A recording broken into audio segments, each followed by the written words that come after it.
Alright, hi guys, this is Danny Zuniga. I'm doing a remake of Problem 4 from the test 2. And so basically we're given a system of a block and a stick pushing on the block. The block is initially moving to the left at a constant velocity, and the stick is exerting a force down and to the left.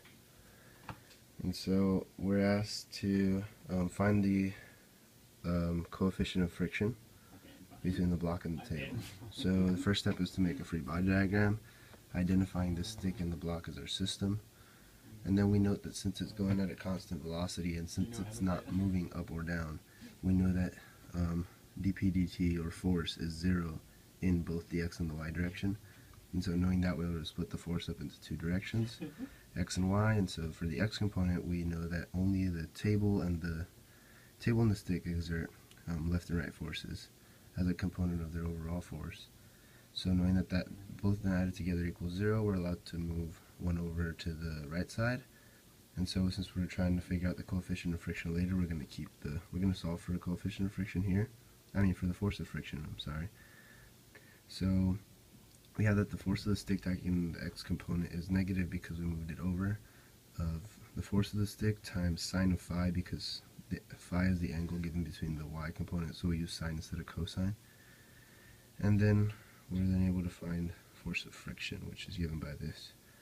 And to relate that to the force normal, we look at the y component, which is given by the force of the table acting upwards, or force normal, force of gravity, and the force of, that shouldn't say normal, because normal is given by table.